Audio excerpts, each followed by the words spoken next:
Okay, so Amber, we're going to get into all things LTK and go into the details of how it all works, but just to kick it off so that we can all get on the same page, what would you say is your analog textbook definition of the creator economy? Yeah, the creator economy is much bigger than LTK. There are creators of all kinds, and it's a global phenomenon where really you're looking at the business ecosystem that supports creators that then reverse supports those businesses. So, creators are driving really purchase decisions, brand preferences, and it's on a global scale. Yeah, and I know that you've built LTK to be a $2 billion part of this estimated $100 billion creator economy industry, but help me understand how LTK plays into this space. What role do you fulfill for creators that wasn't there before? Right. Well, when we launched, it was 10 years ago. And at the time, I had a fashion blog. And I did it because I loved it. I was feeding my offline business, which was personal shopping, where I made a commission on sales. But really, at the time, what we saw in those first few years was that the platform started to change. I had to spend quite a bit of money to make a website. You really weren't a good blogger unless you had a DSLR camera. Those are two really expensive things that were pretty prohibitive for most people. But then you started to see, the App Store started coming loaded on our phones. And then you had new publishing platforms that were free to launch, and the iPhone, Android got better phones. Better cameras inside of their phones. And so all of a sudden, all the tools that we needed to create were in your pocket. So you had the distribution, you had the means to create and produce, and then we were the fuel to the whole fire, which was, hey, give someone a reason to wake up every morning and create that content and share it with their followers. They're doing it because they support themselves and their families, and the industry took off. And I know that you are a little bit of a unicorn in this space because you are a creator turned founder, and that's pretty rare in the creator economy, right? Help me understand how you went from working in a brick and mortar boutique and losing money and then coming up with the idea for LTK.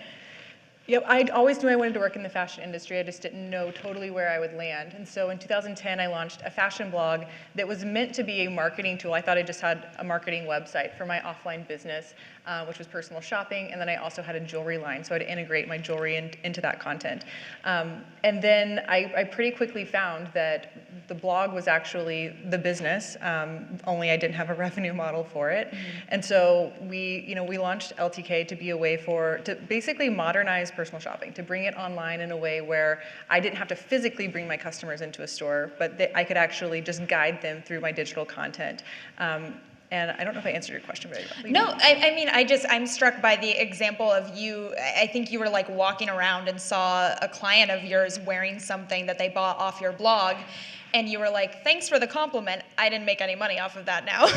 No, completely. When I launched the website, again, I spent money to make a website and then started taking part of my day to create content and put it online because my thought was, I'm going to make this really approachable for people because personal shopping might feel very intimidating and I want them to know what it's like and what my customers get.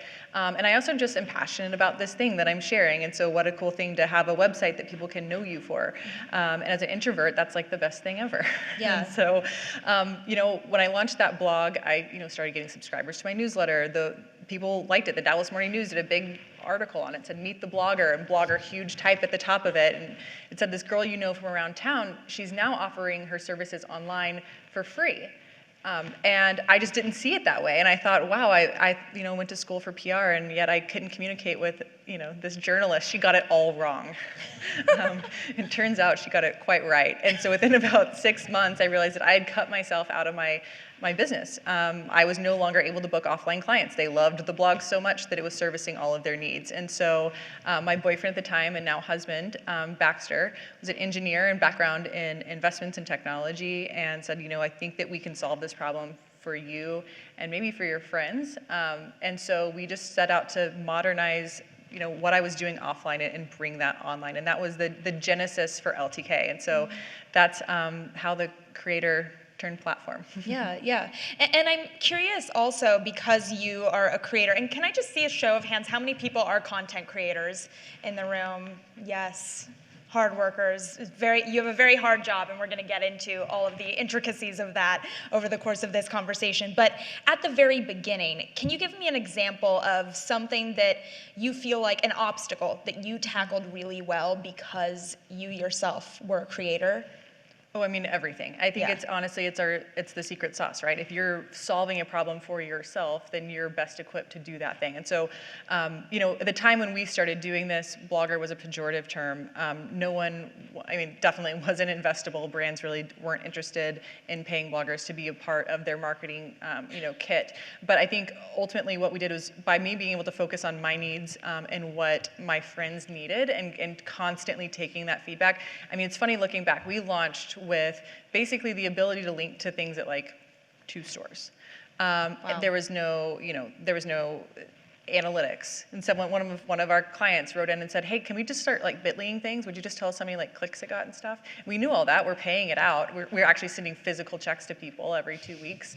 But we launched with a really minimum viable product, and then just built on based on what all of our clients needed. But I think, one of the most important things about being a creator in business is that I'm thinking through a creator lens, which is the entire antithesis to what else you see in the creator economy. So as a creator, we're leveraging platforms that other people have built for us. And sometimes those platforms are built to serve like many purposes, or definitely not set up, let's say, for a commercially centric blogger. When I say commercially centric, like I'm guiding people to their purchases. Mm-hmm.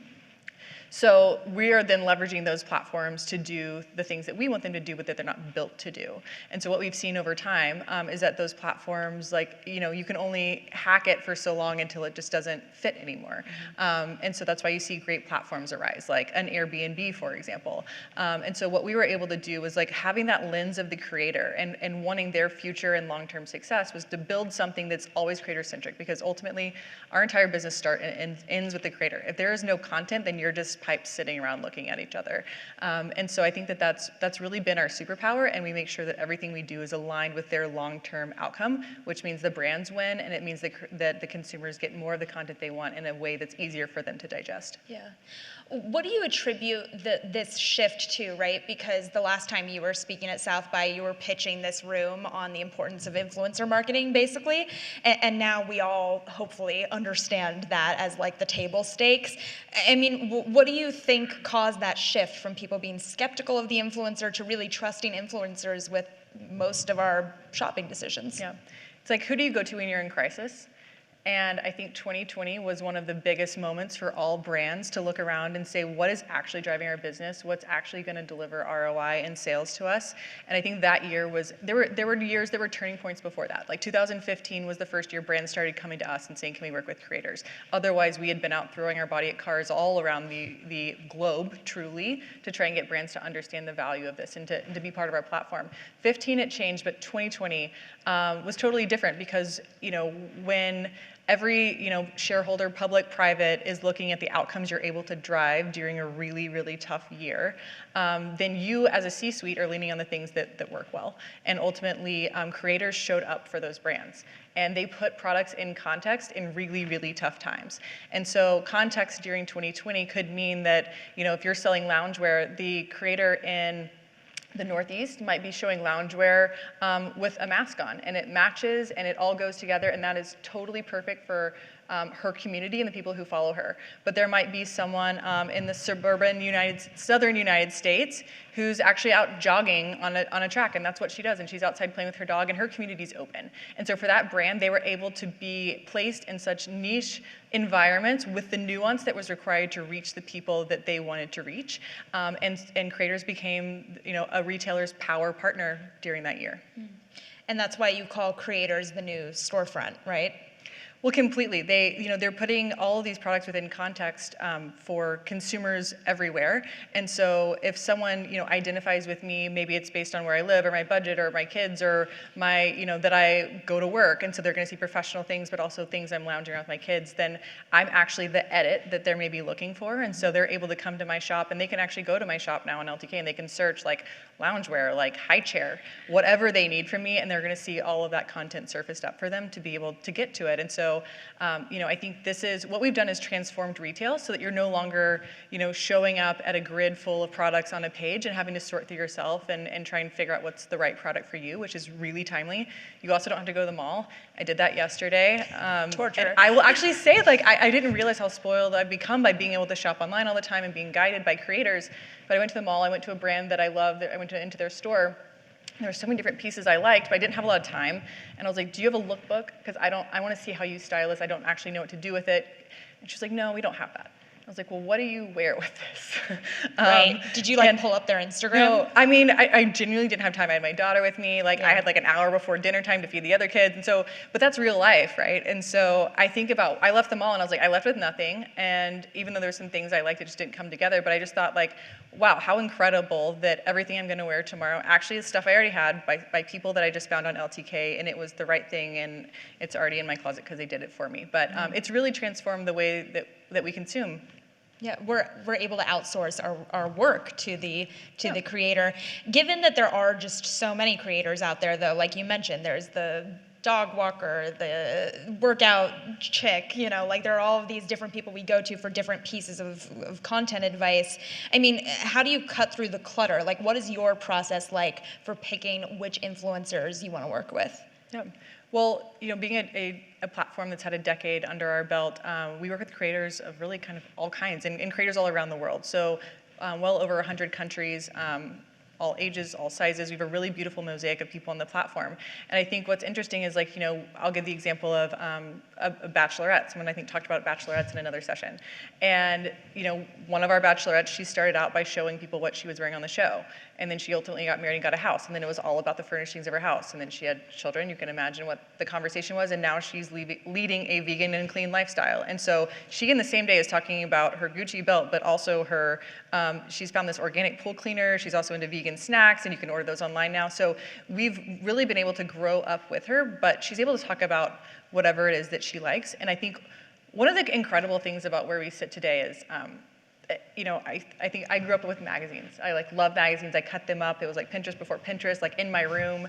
And you would hope that of the 5 to 10 magazines that talked about fashion, that hopefully someone was pale and redheaded, and I would know then what they wore, what looked good on them, so then I could then bring that into my own life. And now there's 100 of people who have some of the features that are important to me when I look for clothing for myself. And I think that's the difference, is now there is a niche for everyone, and those micro communities are actually what make this service work. Well, I'm so glad you brought that up, because one thing that you've talked about before is that sometimes your smaller creators in terms of following have the highest retail sales, and you don't necessarily care about the number of followers you have. Your metric is the sales, right? What is it that makes those creators that get such high engagement succeed in that way? What's their secret sauce? Yeah. So you had everyone in the audience raise their hand if they're a creator, and I think that these are some of the most talented people in the entire universe, definitely room, because you have to be able to, plan editorially, style, shoot, edit, and edit in a way that actually your audience feels very connected to, and that it's an authentic piece of content that's in the context of your real life, and then nurture community. I mean, the jobs are endless. And so if you think about within your own maybe organization, that's 5 roles at least. And so this is packed into one person who probably also has a life that they're living, which is why they're interesting on their own. Yeah. So, I mean, you have to be an incredibly talented person to actually make it as a creator. I want to say that, around the size of your audience. It's really just around building community around something that people feel very connected to. There's probably a Facebook group, for example, that if you don't feel like today you follow creators, maybe you could follow a Facebook group.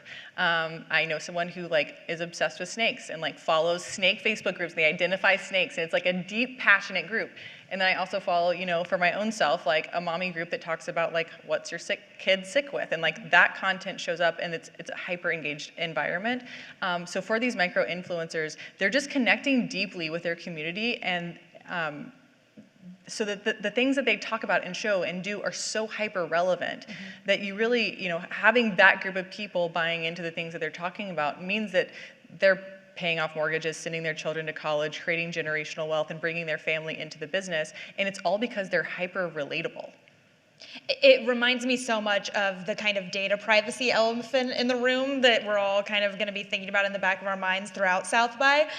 Is the creator economy model sort of a hedge against big tech regulation, right? Because you're able to target these communities so succinctly? So data privacy, massive topic, and I hope that there's more of it here at South by. I'm sure that there is. but like, why are we having that conversation? It's because some of the largest organizations in the world are actually built on advertising revenue. So what does that mean? How do you make a lot of advertising revenue? Well, you have to know a lot about the people that you're targeting so that you can target so specifically that your advertiser gets the best return on investment, because ultimately they're sitting looking at different buckets and saying which one drives the most ROI, and especially when you're talking about tens of millions and hundreds of millions of dollars being poured in, and north of 100 billion, I mean, it's wild. Yeah. And so they're looking at the efficiencies of those. So that model requires that you need to know not only what's happening on your platform, but what's happening off your platform, what's being talked about, who I'm sitting next to. You might have searched something earlier today and about, like, I don't know, hiking boots, and I'm going to get an ad for hiking boots because we've been hanging out for 2 hours. Mm-hmm. And so those models are being deteriorated by the push for global privacy. And the global privacy push, it's just straight targeted that, nothing else. And so what we're doing with creators is, they're creating that content on our platform. People are then clicking out directly to the retailer and buying that content. Our model isn't advertising. And so, data privacy has not been something that has impacted our business. In fact, it's been a tailwind for the creator economy as people look for more efficient places to spend, and they're able to work with that creator regardless of what platform that creator is on. They think of, I work with Amber. Amber might be on Instagram today, on her blog tomorrow, on LTK the next day, and so I'm just going to work with her because I know the efficiency that she can give me. But then, doing that at scale. So yeah, it's been tremendous when you look at the shift of advertising dollars into the creator universe. Given that shift, do you think that we're at a place where brands understand the importance of creators yet, or is there still room to grow there? Oh, I'm so excited about what's happening. There's been massive growth in this space. And I think, was it last summer, we had $1 billion that brands had invested in creators through the LTK platform. That's incredible. But what's coming up is it's even bigger and faster and better. So you might have seen Roundel, who is Target's advertising arm, just announced that LTK is the exclusive partner for their influencer marketing campaigns. And what that means for their brands is that their brands can now actually, you can have a toothbrush brand. That brand can actually now leverage LTK creators to market their products in context, to sell it through Target, and that counts towards their annual commitment. What that should tell you is that some of the world's largest retailers understand the power of creator, and they understand the power that their brands have today, because brands have a lot of options now too. In the same way that we all have a lot of options on which social platforms we go to, or like where we consume content, brands have options if they want to sell through multi-brands or they want to go direct to consumer. I mean, some of the fastest growing sides of our business are around the brands who are applying because they actually want to go it alone, and they have the tool and the platform to do it now. Are brick and mortar stores canceled?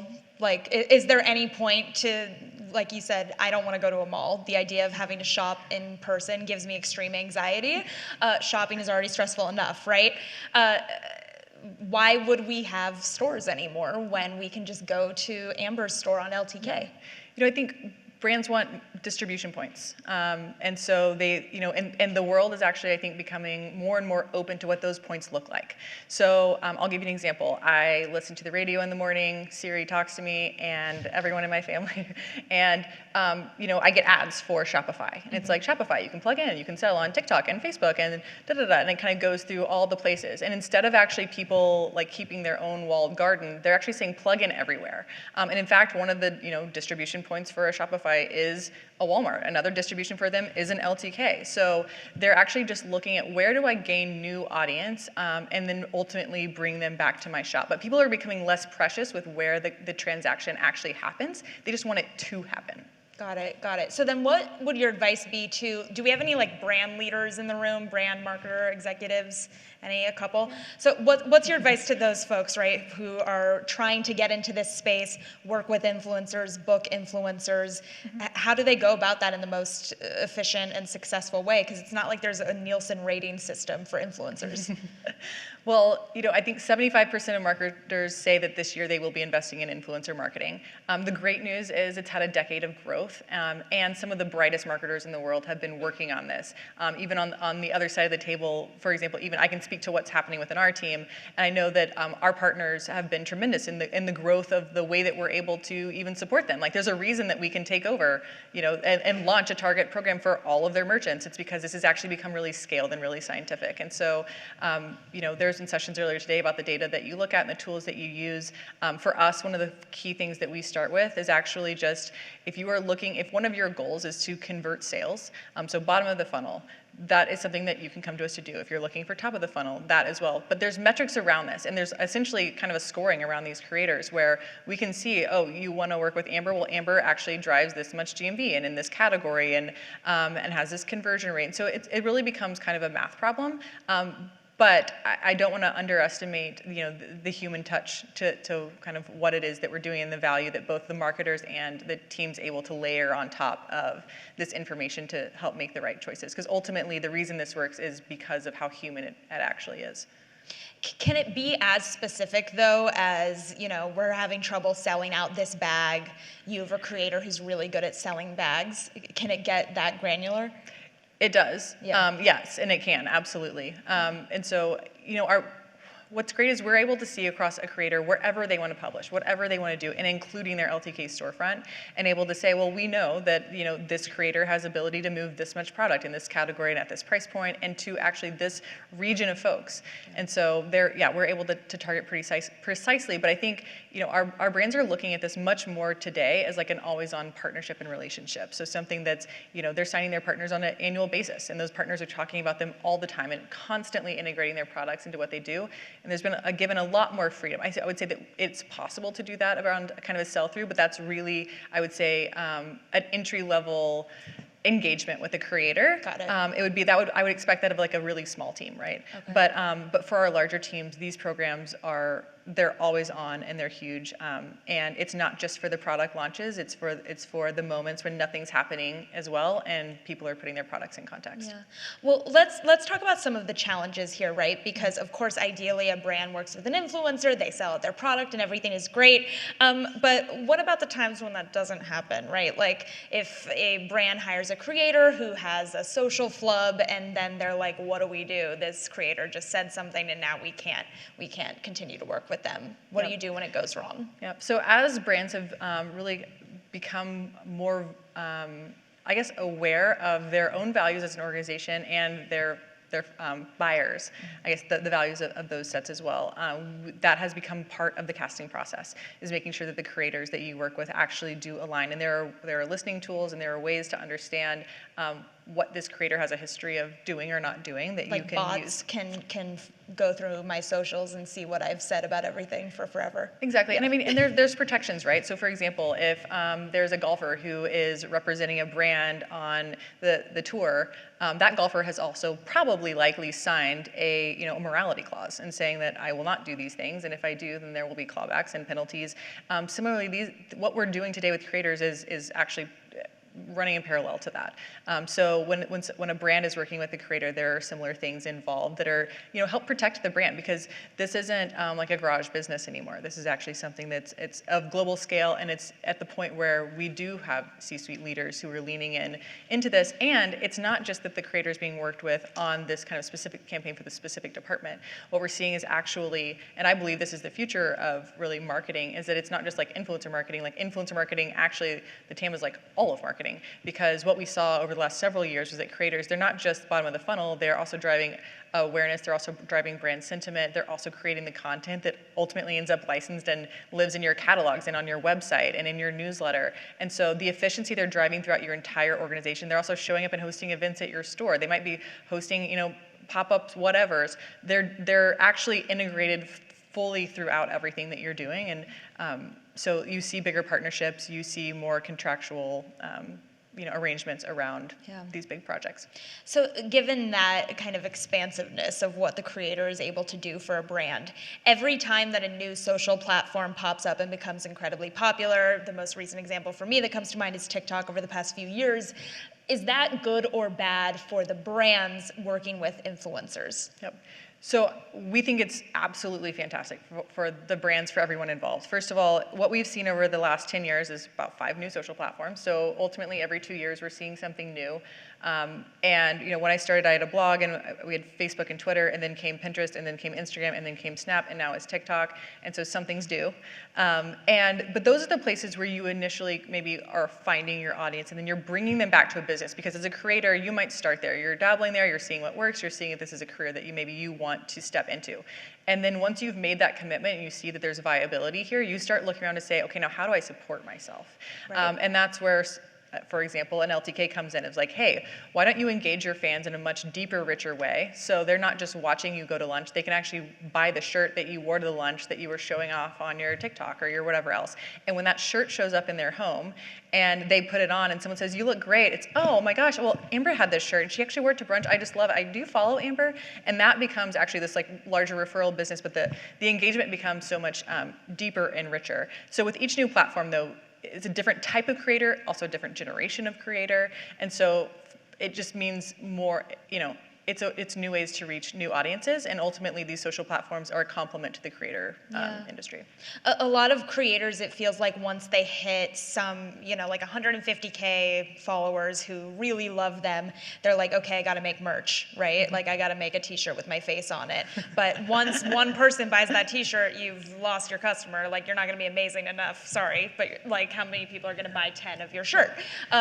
So where can they scale, right? Like what are influencers supposed to do for their first step to make money as a creator? Well, there's an opportunity cost to so many of the things that can be distracting to creators. And so one of the things is like, if you're someone who thinks that you want to sell a t-shirt, what are you not doing while you're setting this up to sell the great t-shirt? And it probably means you're not creating content, or you're super stressed out in a way that like reads on screen, or there's so many things that come into that. And when we think of future proofing, like the t-shirt, that's a moment in time. Like that's an injection of cash that maybe like pays your rent that month.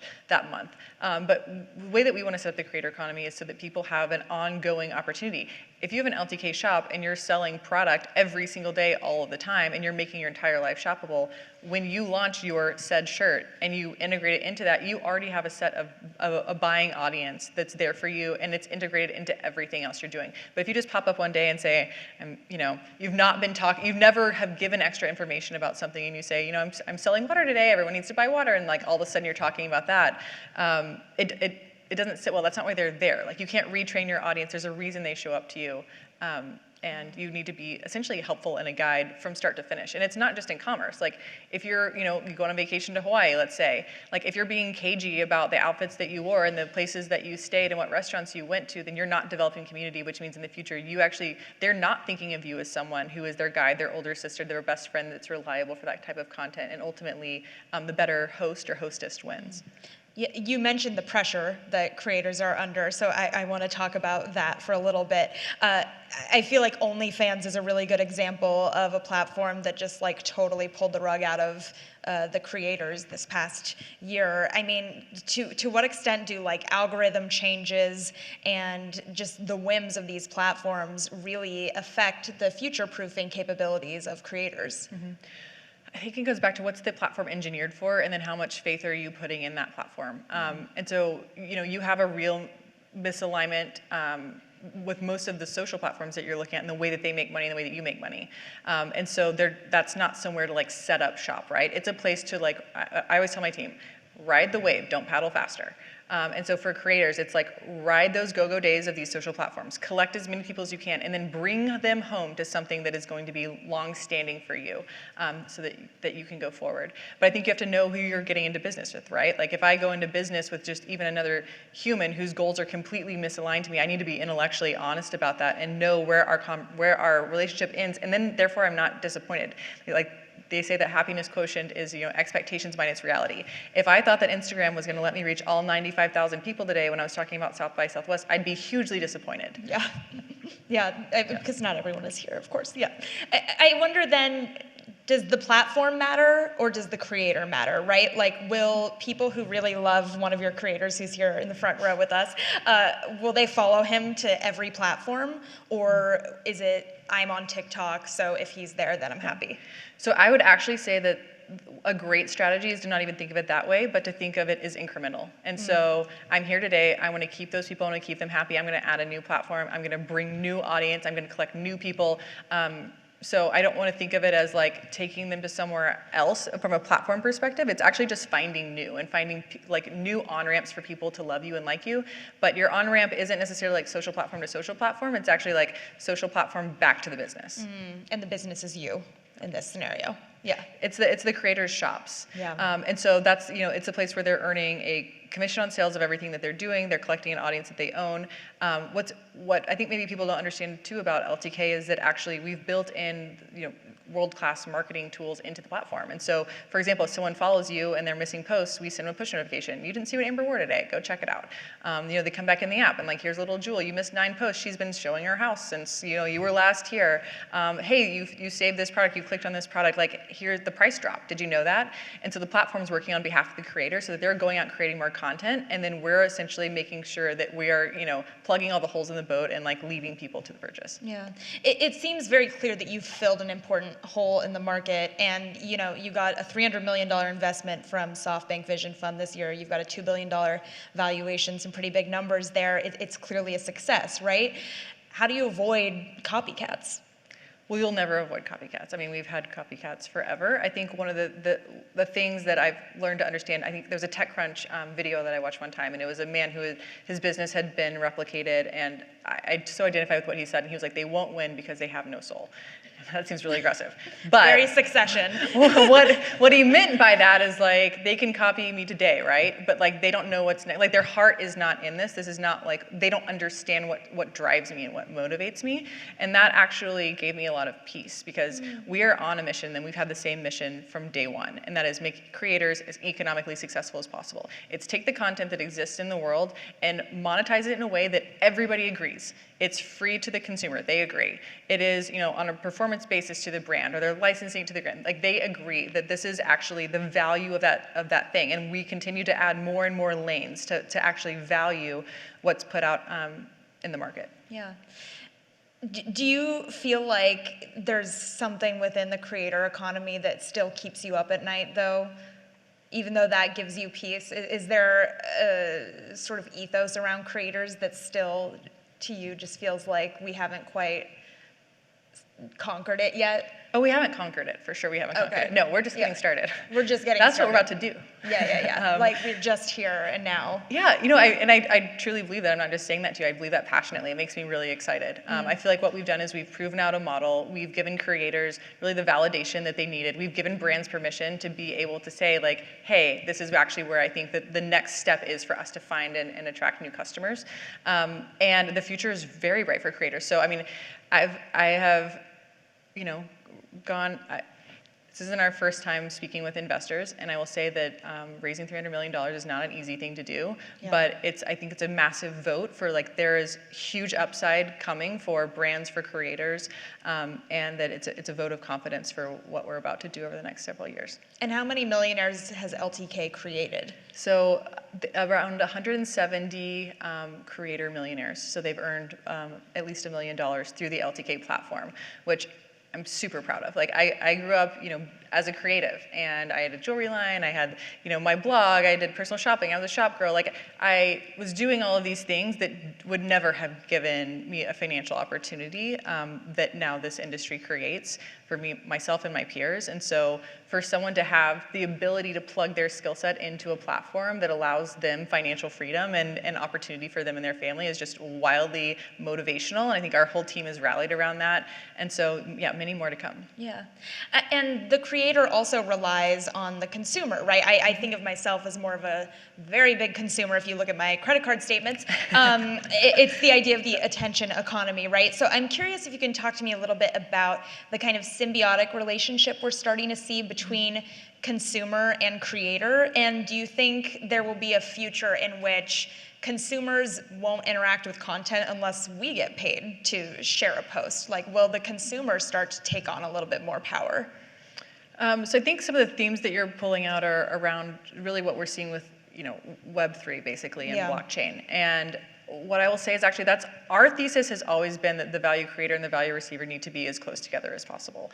And I think that it's in stark opposition to what you've seen, which is why this is now like a phenomenon. But we believe that that's what we are doing, and what we have been pulling through is making sure that the person creating the content is the one getting paid. And if it's not already like overly obvious, I think when I look at much of what's happening in our society today is I've never seen anything except for slavery where someone is monetized to no financial gain of their own. And so what I mean by that is we are all sitting here consuming content all day long, and we are being directly or indirectly monetized. The more time we spend doing that thing, the more valuable we are to the platform. They still have zero cost of their goods and 100% margin. And what you're seeing in the creator economy is a revolt and a pushback of that. And it's a collective buying power. And that is why you're seeing platforms saying, oh, I'm going to launch a creator fund, or I'll give you some tools, or I'll pay you to make some of this type of content, is because they are realizing that the content that they've always gotten for free, that creators who have awakened to their value, they're finding new places to put that content in a way that actually better aligns for themselves, their ability to grow and build a business. And that is also wildly motivating to me, that there's kind of a great awakening happening around that.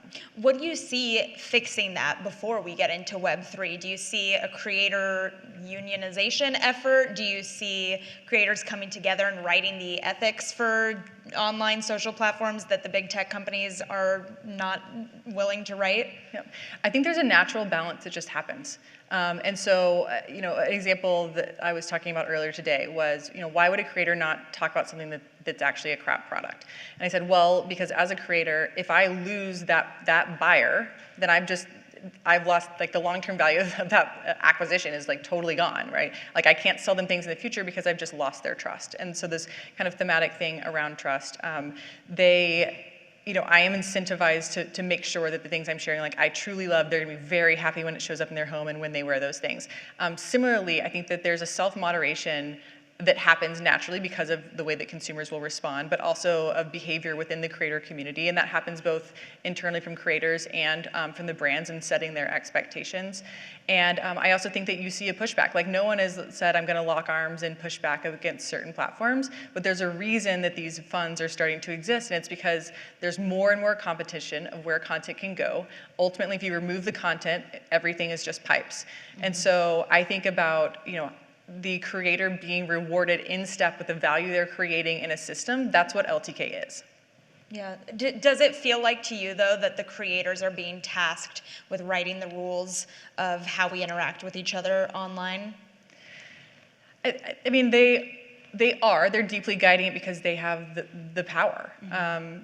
And I think what's great is that creators, like, they love their community, they love sharing, they love brands, they love shopping. Like, they're actually very aligned with all audiences. And so I don't think it's necessarily a bad thing that, that it's still developing. Like, we're 10 years in, but they're involved in every single thing we do. Like, we had creators who actually said, like, this is the brand we like for you. We just did a rebrand last year. And so I'd say they're guiding, like, everything. I mean, they chose LTK. They said they still want the icon there. Like, they are a part of this entire thing. And I think that when you give them the power and you focus on the community and make sure that that they're taken care of, that's one of the reasons we've been successful. What does that relationship look like between you and your creators? Like, how often are you talking to them, and what are you guys talking about? What are they telling you about what they like and what they don't like? Yeah, well, so many different lanes in our organization. So we have, our brand platform, our creator platform, we have our, consumer platform, we have our design team. They're all really robust organizations. And so, we have a research arm now that we've been able to stand up, which is amazing. And we're able to spend time with creators of all types in order to kind of get feedback and just find out, like, what hacky things are they doing? How are they using it? What would, like, free up their time? What would make them more efficient? Because ultimately, we just want them to be able to create more content. And then we, on the other end of the business, want to make sure that, like, we're really efficient, like, we're catching that pitch, because we see very much that's the relationship, is essentially they're throwing it out there, and if we can catch it, then we've done our job for the creator. And also, we think of it as, if I'm making a piece of content, I want that to be a building block of my business. And every day and every piece of content that I make, I want it to be building this larger castle. That's the way that, all of us, any business that you build, that's the way that it works. And unfortunately for creators for a long time, like, that's not been the way that it happens. It disappears in 24 hours, or the platform expires and we move on to the next one. And so we're also trying to, put creators in a place where they're empire builders. What do the creators say gives them more time, frees them up? Yeah, I mean, just really simple publishing tools, and then also helping them understand what it is that converts. I think the early days were like shotgun approach. I'm just going to talk about everything in my life, everything that's going on. I'm going to spend time in these places that maybe do or don't resonate, with their following. So by giving them the analytics to understand they don't like this store. They love this store. They love it when you wear leggings. Did you know that? And so those tools so that they can actually spend their time. And then we're giving them just even the consumer data. So within the app, they purchased $3 billion worth of stuff last year. We're able to say, hey, did you know around this date that people start searching for bikinis and one pieces? Like, oh, wow. Start showing that type of stuff. And so we're able to feed them trends that, some of the most sophisticated publishers in the world are going to use, for example, in the past, like a Google Trends or something to see like at what point and at what time are they talking about these things. But if I can like make that a layup for someone who does their entire business on their phone, then we're winning. Yeah. Don't remind me that bikini season is on the way. I want to talk to you a little bit more about the challenges that creators are facing, though, because it does sound like there's just a lot of pressure with the amount of content they have to create across platforms. What advice would you give to the creators in the room about where to focus their time and attention, since it is limited?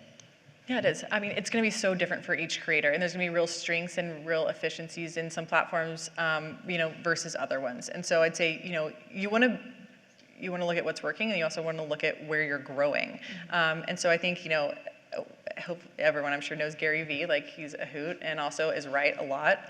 And so I'd say, he talks a lot about like the 80-20 rule. Like he's spending 80% of his time, I think this is the right mix, on the things that are already working for him, but then he's constantly experimenting and sharpening constantly to see what platforms work, and sometimes it's the unexpected ones.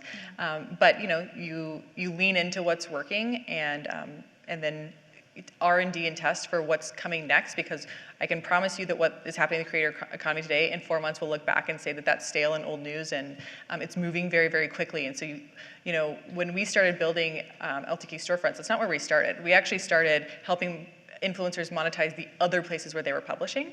And then we had since decided, okay, since there's a new platform every day, like where's the home base, right? Like if people aren't having blogs anymore, like what does that look like? And so investing in LTK storefront is something that's actually fairly new for the business.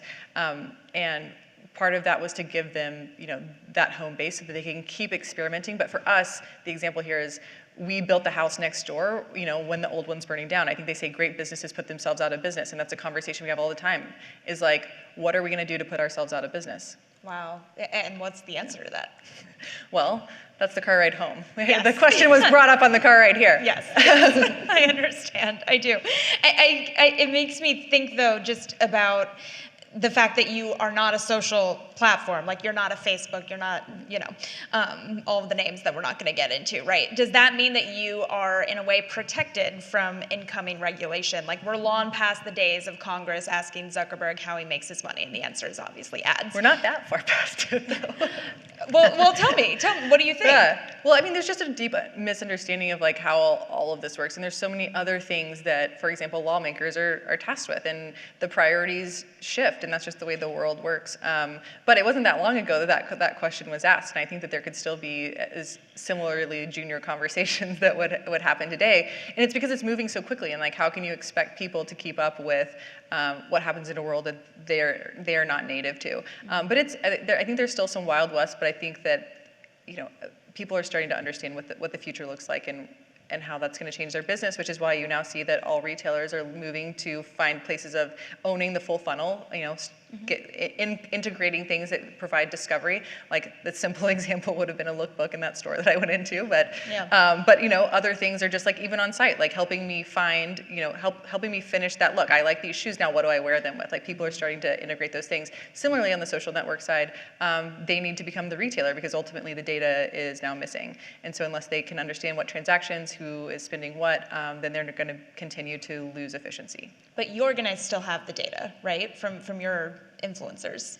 Yes, exactly. Yeah, so that's another reason that brands may be attracted to working with LTK, I would imagine. Oh, entirely. And if a brand ever limits themselves to like, I want to work with this group of creators, and for the next year I'm not going to work with anyone else, I would tell them they're doing a massive disservice to the future of their brand. You should always be, it's the Gary Vee rule, you should always be testing and trialing with new groups because you don't know when and where your next generation is or when and where what platform that is. And so kind of, I guess I would couch it as like an R&D budget, whether you're a creator or a brand, in order to be developing into the next. Yeah. Do you see a future in which the brands are just going to go to the creators and be like, what do you want to do? Like, we'll pay you to do whatever you want. No, because I think that actually what they're tasked with is monumental. Like, it's so complicated to be a marketer today. I can't even imagine. Thankfully, we have fantastic people to do those things. But no, I mean, the days of like the inbound influencer saying like, I want to work with you to do this thing, that works in like really small business and in like small teams that have the time to like answer the DM or answer the email or something. But because it is not just a tactic, it's an overarching strategy, and it's a strategy that's actually been being brought to the market. I mean, you now see like so many of our brands today in their earnings calls are mentioning influencer LTK, what the shops are driving, what awards they've won on LTK, they're a top search XYZ, and they're sharing that out to investors. It's become something that's so hugely important that you can't do a one-off. It's not like a, let's wait and see how this works or see who comes to us. It's an overarching strategy. I have to ask you a Bloomberg question, I'm so sorry. Do you think that investors remotely understand what you and I have been talking about?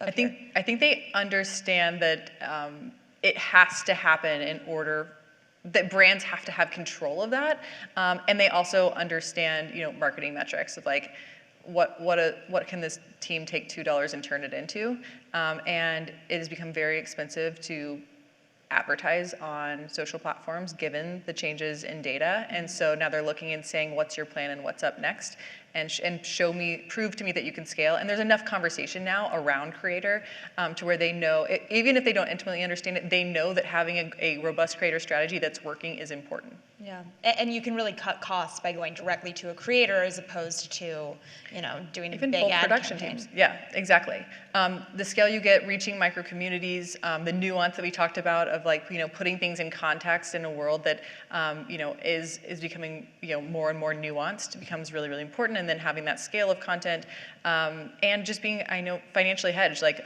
Megan from our team was on a panel earlier this morning, and she was talking about how when content has been democratized and your marketing strategy is actually splintered between so many different people, like actually the risk to your business becomes so much lower. There's a million reasons for that, and I think that creator, like we said earlier, is like it's the thread throughout the entire marketing organization, whether it's e-com or print or in store or top of funnel, bottom of funnel. Like it's everything about driving people into your experience and then giving them the trust so that they actually ultimately transact. Yeah. In our final 10 minutes together, I want to talk a little bit about what's next for the creator economy. Have your creators expressed an interest in adding crypto? I have to ask because of the location we're at. Yeah, no, absolutely. We have many creators who personally invest in crypto. I think that or from what I have observed just personally, there hasn't been a deep, rich desire to do something in that space for their fans and followers. I will say that we are focused on building a world-class e-commerce experience, and so we will not be a leader in that space specifically, but if it becomes interesting, then you can bet that we'll have it in market in 3 months. Amazing. You're ready to innovate. We are. This is the blogger turned Instagrammer turned founder mentality. Given that answer, what do you think about the metaverse then? Like, are you going to help me dress for my first yacht party in the metaverse? Okay. Okay, so I had this conversation the other day with a woman who runs one of our international businesses who is younger than me. And she was talking about, buying digital handbags. And I was like, but we're at dinner right now, and I had to wear a handbag to dinner. And in this case, I would have had to buy 2 handbags, my fake online handbag and my in-person handbag. And she told me that I'm super old and I just don't get it. So it's not clicking for me. That's a helpful answer. Yeah. You're just old. I Great. know. Well, if gas is $5 a gallon, I can't buy the 2 handbags. I need the one handbag. So until things change, I think that physical goods will reign. Right. Okay. Yeah. Good to know. Yes, I also like a physical handbag, so I'm kind of with you on that. In a little bit of a more serious note, when we think about the metaverse, I personally don't want to enter another form of the internet when I feel like I don't jive well with the form of the internet that we already have. Like, it's hard enough for women on Twitter. I don't really need to go into the metaverse too. Well, it's actually really at conflict with what I think that we're teaching people today, which is like, be your authentic self, like body positivity, you are who you are. Like, I will tell you, I said to myself with my awareness, like, this outfit is not appropriate for South by Southwest, but I love this outfit, and so I felt great about wearing it on stage today. Because it's very girly. You gotta dress like a little more androgynous and very cool. I'll do that tomorrow. I didn't do it today.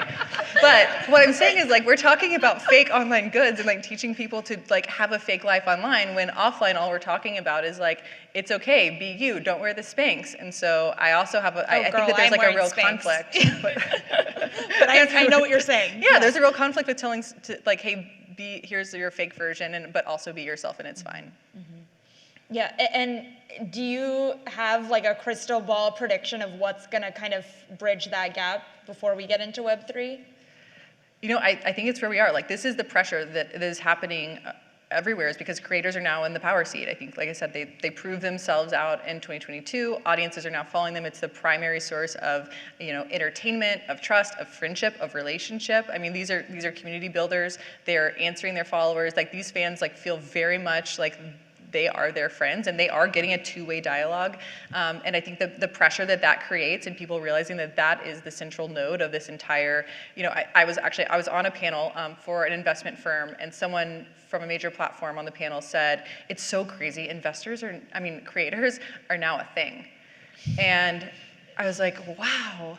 But people are just now becoming aware that that the creator and that relationship, that's the spark, that's the glowing thing, and that is transient, meaning that it can go platform to platform, and the creator can take them, because ultimately you need someone, where is the content, where are they showing up to? And people aren't necessarily loyal to the platform, they're actually loyal to the people that they love and want to follow. And so the creators are in the power seat, and that's forcing a lot of very interesting dynamics right now.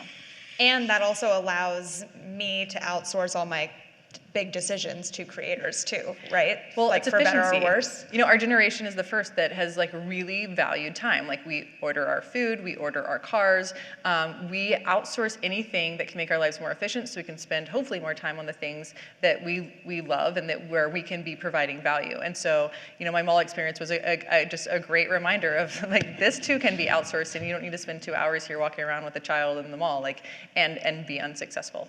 So I think it's trending in the right way for creators, and we're excited about what that means actually for brands as well, and how that will put them in a seat to continue to be successful. I really appreciate how traumatic this mall experience was for you, because I'm the same way. Don't make me go anywhere.